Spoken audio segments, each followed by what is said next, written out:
أعوذ بالله من الشيطان الرجيم بسم الله الرحمن الرحيم 47. Sure Muhammed Medine'de nazil bo'lgan 38 oyat. Nahayt şefqatlik, mehriban Allah'ın ismi bilan başlayman. Kafir bo'lgan va kishilarni Allohning yo'lidan to'sganlarning yaxshi amallarini Alloh bekor qilib o'tadi. Iymon etgan va yaxshi amallarni qilganlarning Muhammadga nazil qilingan Qur'on ularning Parvardigori tarafidan kelgan haqiqatdir. İman etqanlarning gunohlarini Alloh o'chirib tashlaydi.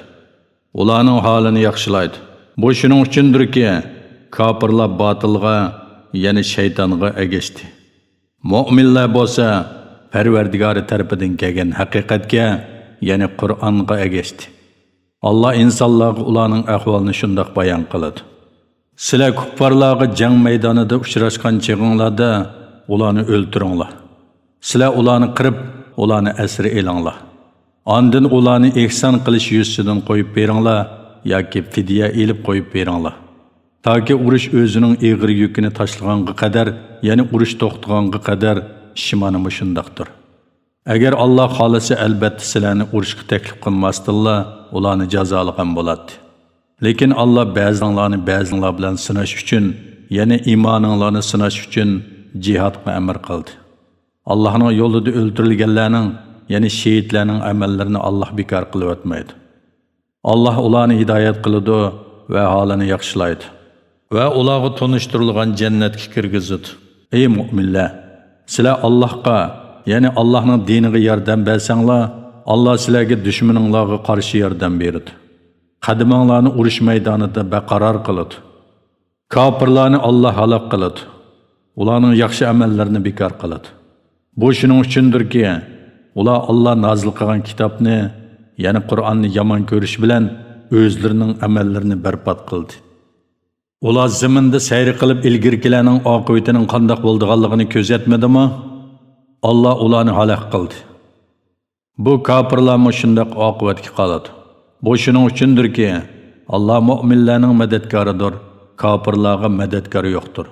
Shubhisizki, Alloh iymon etgan va yaxshi amallarni qilganlarni ostidan o'stanglar eqib turadigan jannatlarga kirgizadi. Kofirlar hayoti dunyoda uning lazzatlaridan bahramand bo'ladi va chorpoylardek yeb ichidi.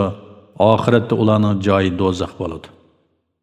Seni haydab chiqargan shaharning, ya'ni Makkaning aholisidan kuchli bo'lgan nurg'un shaharlarning aholisini halok qildik.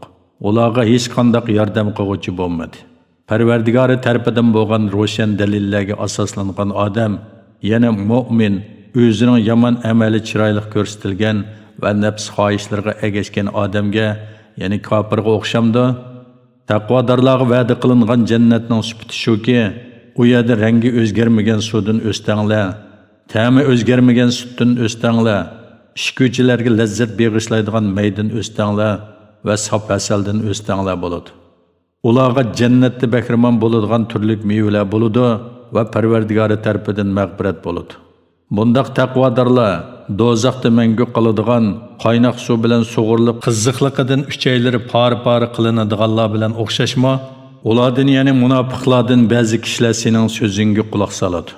Ular sening yiningdan chiqqanda ilm berilgan kishilarga, ya'ni sahobalarning o'limalariga masxir qilish yuzidan boyi u, ya'ni Muhammad nim dedi deydi.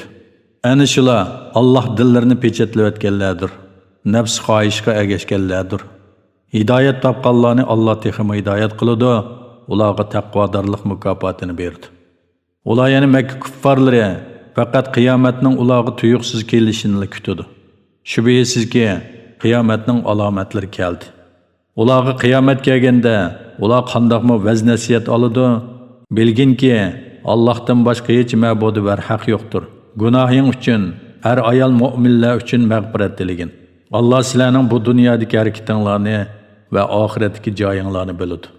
Mu'minlar jihadni talab qilish yuzasidan nimishga jihad amr qilingan biroz sura nozil qilinmadi deydi. Jihad zikr qilingan aniq sura nozil qilinganda dillarda kasal bola, ya'ni munofiqlarning sana o'lim oldida o'limdan qo'rqib aylanib ketgan odamdek qaravotganligini ko'rsan.